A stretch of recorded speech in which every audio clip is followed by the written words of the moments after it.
Voici les plus petites caméras PTZ du monde qui intègrent un tracking par intelligence artificielle, la possibilité de zoomer, dézoomer en un seul geste ou par commande vocale. Et ces petites caméras, même si elles ont l'air de rien, elles enregistrent en 4K et peuvent même aller jusqu'à 120 images par seconde.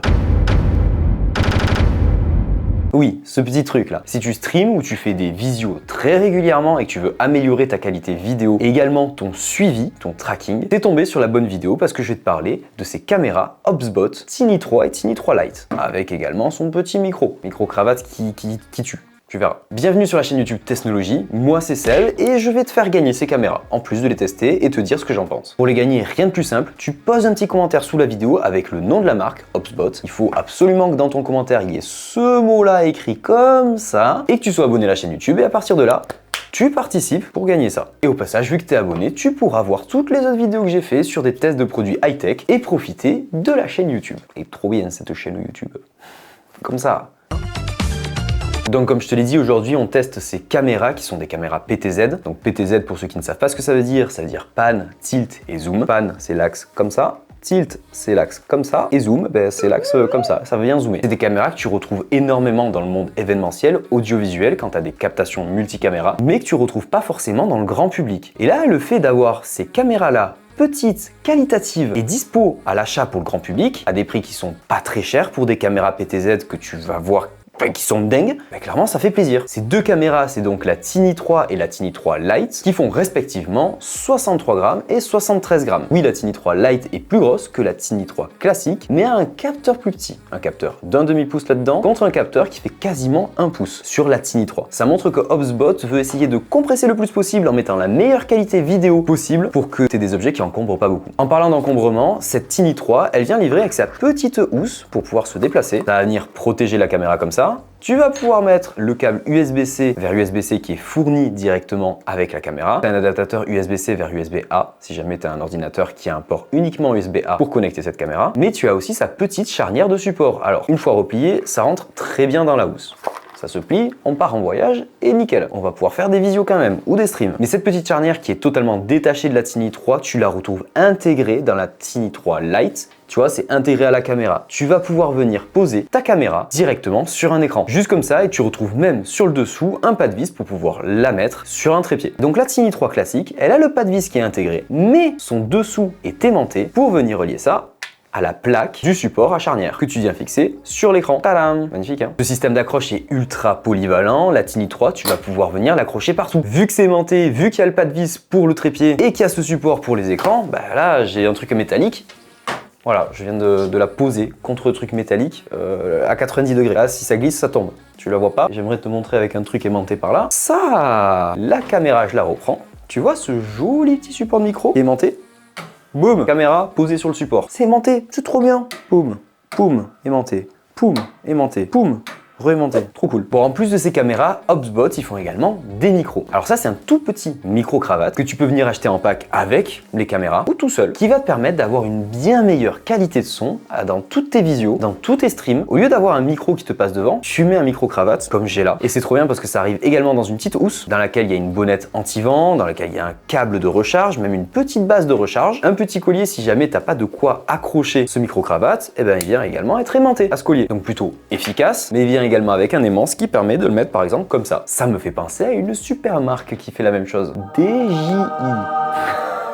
C'est clairement hyper efficace et ça améliorera clairement la qualité de ton son. Son nom, c'est le Vox SE qui a une autonomie de 20 heures. 20 heures! C'est trop bien pour un petit micro-cravate comme ça. Le truc qui va te permettre d'être en visio hyper longtemps, de faire du stream pendant longtemps également, c'est clairement un gros point fort que tu viendras relier à la caméra. Et tout ça, on va le voir dans l'application, dans le Hubspot Center. Je vais te montrer maintenant les différents paramètres disponibles et intéressants sur l'application Hubspot Center. C'est une application que tu retrouves sur Mac et Android. Et là, tu vois que je suis venu connecter mes deux caméras. Tu as la Tiny 3 Lite ici et tu as la Tiny 3 de ce côté-là. Elles me suivent, elles sont actuellement en tracking. Tu peux voir que quand je bouge, elles bougent aussi elles un petit peu. Hop là, hop là.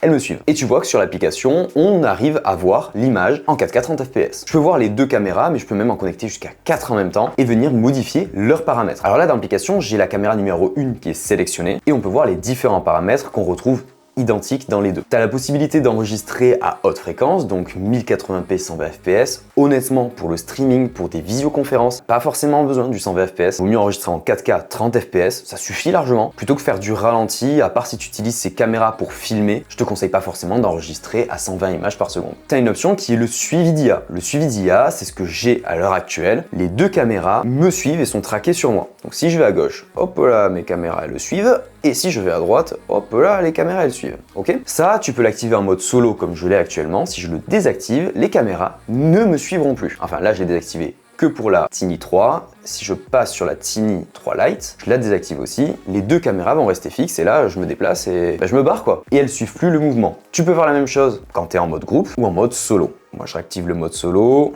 Hop là, sur les deux caméras, comme ça elles me resuivent. Tu as des voyants lumineux devant les caméras. Quand elles te suivent, le voyant lumineux est bleu. Si elles ne te suivent plus, le voyant lumineux, il est vert. Et si jamais elles t'ont perdu, ça va être un jaune clignotant. Tu as les options de zoom automatique qui sont disponibles. Moi, ça, je l'ai désactivé, mais tu peux sélectionner le corps en entier, le haut du corps, tes gros plans, sans la tête. C'est trop drôle, ça coupe la caméra. Attends, c'est laquelle? C'est celle-là? Celle-là, elle me coupe. C'est génial. Attends, je vais faire ça sur les deux. Hop là. Tac, sans la tête. Et voilà, là on a que le haut du corps. C'est quand même assez drôle. Mais ça marche et du coup l'IA traite hyper bien l'info et reconnaît ma tête. Bon, très bien, on va le désactiver. Hop là, on met tout ça en off. Et tu vas pouvoir venir sélectionner la vitesse de suivi, plus rapide ou plus lent.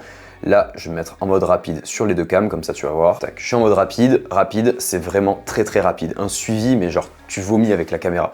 Hop là, hop là, hop là. Oui, je m'amuse.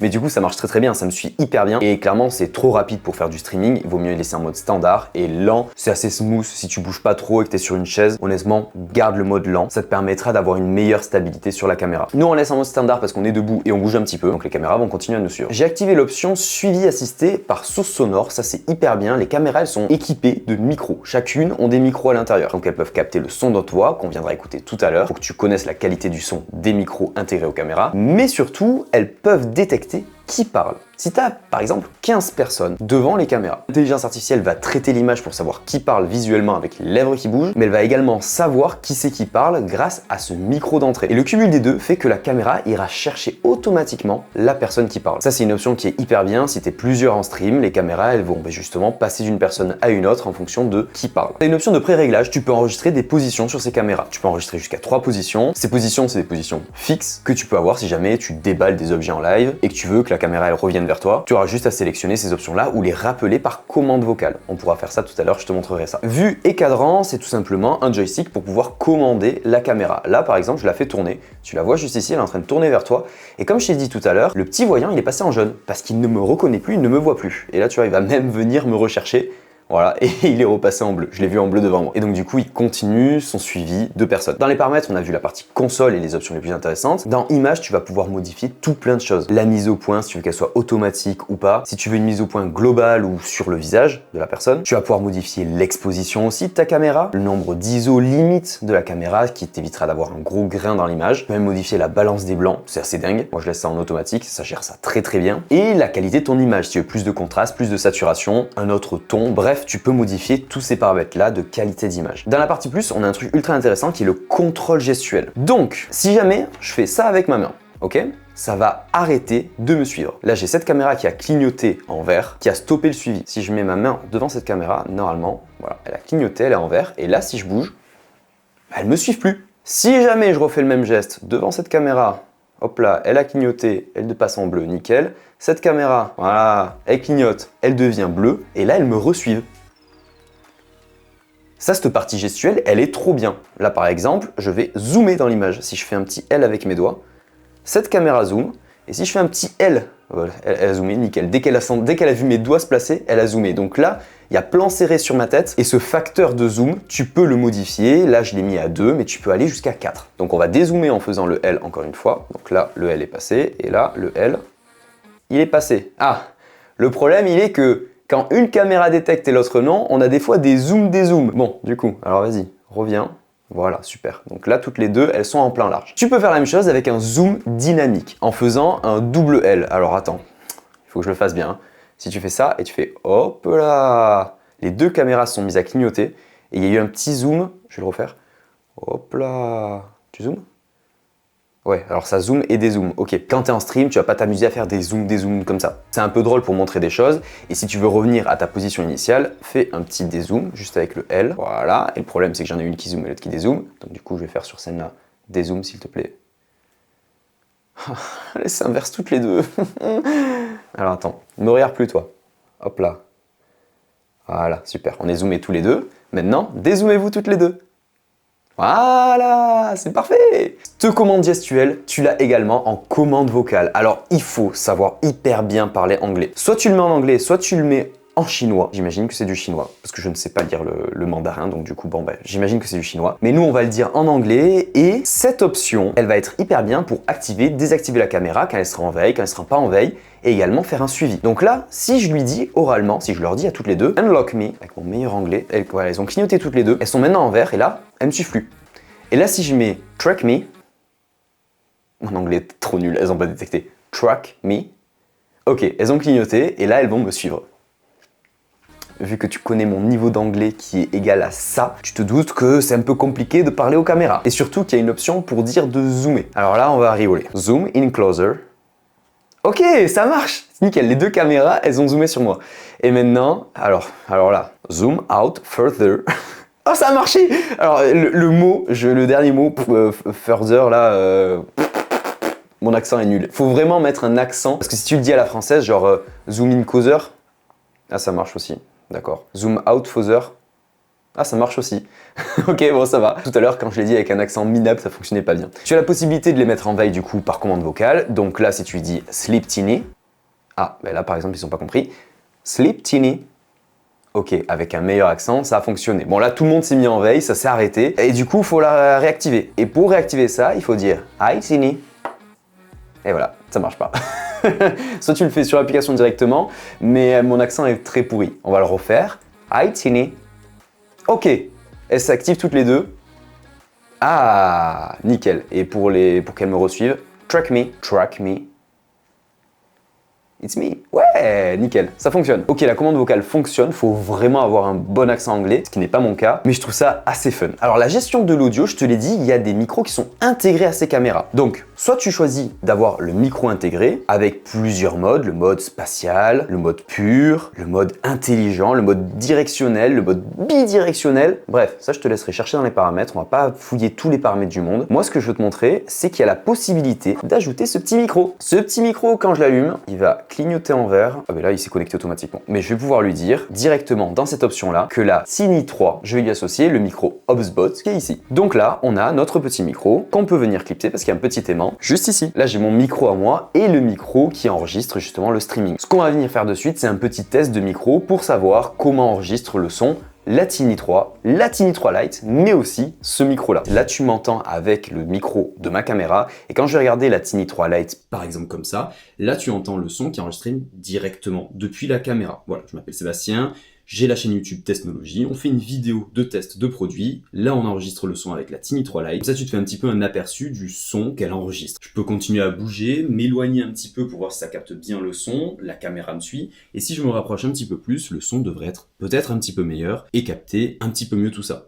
On va passer maintenant à la Tiny 3 classique. Et voilà maintenant le son de la Tiny 3 classique. Donc là, il y a le son qui est enregistré. Si je me rapproche un petit peu, le son devrait être un petit peu meilleur. Si je recule, tu dois m'entendre de manière un petit peu éloignée, mais la caméra continue à me suivre. Donc ça, c'est très cool. Et je continue à parler pour que tu aies le son et que tu te rendes compte de la réalité du son enregistré par cette caméra. Voilà, là maintenant tu as mon son de ma caméra, enfin mon micro. Et la dernière chose qu'on va venir tester, c'est ce micro-là. Donc là, on va venir appairer le micro à la place de la Tiny 3. Donc là, par exemple, au lieu du micro intégré, micro HubSpot, je l'allume, fait une petite vibration et je viens le mettre sous mon micro. Tu vois, il est assez léger, il plombe pas non plus le t-shirt. Et là, tu dois m'entendre correctement. Le son capté par le Vox SE, qui est ce petit micro, doit être bien meilleur que celui de la caméra normalement. Et c'est pour ça qu'il est vendu en kit avec les caméras. Les caméras peuvent te suivre partout et toi, tu as ton micro-cravate qui est justement connecté à la caméra pour pouvoir avoir le meilleur son possible. Voilà, maintenant que j'ai fini les tests de son, je vais te montrer comment configurer ces caméras et ce micro dans OBS. Alors que je sois sur OBS, sur vMix ou sur n'importe quel logiciel, que ce soit de visio ou de streaming, ces caméras sont reconnues comme une entrée vidéo. Donc du coup, les étapes seront à peu près identiques. On va ouvrir OBS. Dans OBS, pour ceux qui connaissent, il faut d'abord créer des scènes. Donc moi, je vais créer deux scènes. La première qu'on va renommer en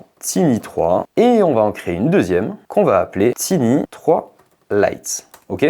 Des scènes, tu peux en faire autant que tu veux pour mettre ton jeu en arrière-plan, pour faire des layers, incruster des choses dessus. Mais nous, ce qu'on va faire, c'est déclarer des sources. Donc dans Tiny 3, on va déclarer une première source dans périphérique de capture vidéo. Là-dedans, on l'appelle HubSpot Tiny 3. On met OK et là, on va venir sélectionner notre périphérique. Notre périphérique, c'est tout simplement le HubSpot Tiny 3 Streaming Camera. On clique dessus et là, on nous voit. Alors on appuie sur OK et on nous voit de manière très zoomée. Parce que c'est de la 4K. Pour changer ça, soit tu vas dans les paramètres de transformation de source, donc clic droit, transformer, éditer la transformation, et là tu mets au lieu de 3840 par 2160, tu mets 1920 par 1080, ça sera la taille de l'image, 1920 par 1080, boum, et là on a notre image qui est en plein écran, et c'est la Tiny 3 que j'ai devant. En arrière-plan de ton logiciel, il y a forcément le logiciel HubSpot Center qui tourne, et donc là, elle est en fixe, donc elle me suit pas. Si je vais à gauche, à droite, elle me suit pas. Mais si je lui fais le petit mouvement de la main comme ça, elle va clignoter et commencer à me suivre. Donc là, je me redéplace et voilà. Donc là, on a notre première caméra qui est intégrée directement au logiciel OBS. On va faire notre deuxième caméra. La deuxième caméra, pareil, on va déclarer une source, un périphérique de capture vidéo et notre deuxième périphérique, on va l'appeler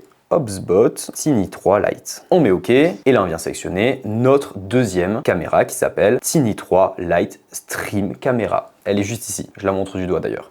Hop là, on met OK, et là c'est pareil, elle enregistre en 4K, elle retransmet tout ça en 4K OBS, parce qu'on est venu la mettre en 4K dans les paramètres de HubSpot Center. Donc du coup, on va utiliser la deuxième méthode pour la transformer. Tu vois le cadre rouge, on le prend juste en haut, et on le fait glisser, voilà, tout simplement, pour pouvoir redimensionner son image. Hop là, tac. Et là, je pense qu'on a à peu près pas mal. Pour vérifier, on fait clic droit, transformation, éditer la transformation, et on a bien 1920 par 1080. On est bon, on a nos deux caméras. Quand tu passes de la première scène, c'est cette caméra, à la deuxième scène, cette caméra sur le côté. Cette caméra sur le côté, elle me filme, elle doit filmer mon ordinateur, voilà, je l'avais prévu pour qu'elle vienne filmer mon ordi, ça fait une deuxième source caméra. Si jamais tu as deux caméras, il vaut mieux avoir une sorte de plan serré et une autre un peu plus large sur le côté pour avoir deux visions de caméra. Le troisième truc qu'on va faire, c'est le son. Parce que jusqu'à présent, là, le stream, il n'a pas de son. Ou alors un son pourri de l'ordinateur. Mais tu vois qu'il y a juste ici le micro. Le micro, je t'ai montré tout à l'heure comment l'appairer à une caméra, c'est-à-dire que la caméra vient choper le signal du micro et donc définit son micro à elle comme celui-là et plus celui qu'elle a à l'intérieur. Donc du coup dans OBS, il faut venir ajouter une nouvelle source, capturer une entrée audio. Là, on va l'appeler Vox SE, parce que ce micro, il s'appelle Vox SE. On met OK, et là, comme périphérique, on vient sélectionner le Tiny 3, parce que tout à l'heure, on a associé ce micro à la caméra Tiny 3, ces scènes-là. Donc boum, on met micro Tiny 3, OK, et là, tu vois qu'il y a une piste sonore qui s'est lancée. Pour vérifier que c'est bien le micro qui est pris et pas le micro de la Tiny 3,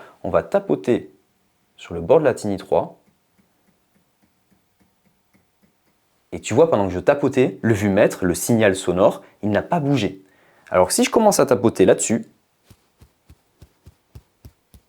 tu vois que le signal sonore, il sort. Ça permet de savoir un petit peu quel micro est utilisé. Une fois déclaré le Vox SE dans la deuxième scène, on va également le mettre dans la première scène. Parce que si on passe d'une scène à une autre et qu'on n'a pas le son qui est associé, c'est pas cool. Donc là, on vient faire pareil, capture d'une entrée audio, sauf qu'au lieu d'en créer une nouvelle, on va ajouter une source qui est déjà existante, le Vox SE. OK, et donc on a ajouté notre source du micro dans la scène d'OBS. Donc quand tu changes de scène, tu vois que ça module toujours parce que le micro, il capte toujours le son de ma voix. Et on va démarrer un petit enregistrement pour que tu vois, comme si on était en live, comment ça se passe, quelle sera la qualité vidéo, mais également la qualité sonore. Donc on appuie sur enregistrement. Et là, on va passer sur le micro direct du HubSpot, la caméra, cette caméra. Voilà. Salut, c'est Seb de la chaîne Technologie. On fait un petit test pour voir si la caméra fonctionne bien, le micro aussi. Je me déplace, c'est comme si on était en live.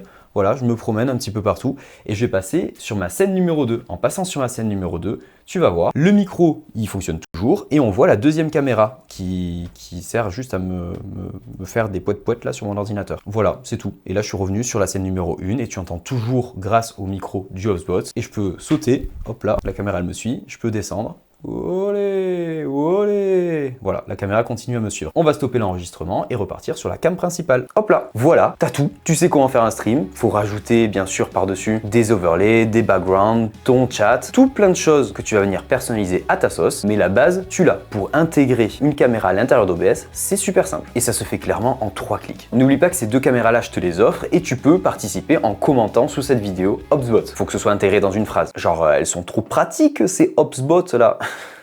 Une phrase un peu du style. Suis-moi également sur Insta et TikTok, là où je fais gagner encore d'autres choses et je te partage des petites vidéos assez courtes pour changer des vidéos longues que tu retrouves sur YouTube. Si tu as des questions, pose-les également dans les commentaires. Nous, on se retrouve très vite pour une prochaine vidéo. Porte-toi bien, tchou bidou bidou. laisser. La vraie chanson est soumise au droit d'auteur, mais allez l'écouter, elle est vraiment top.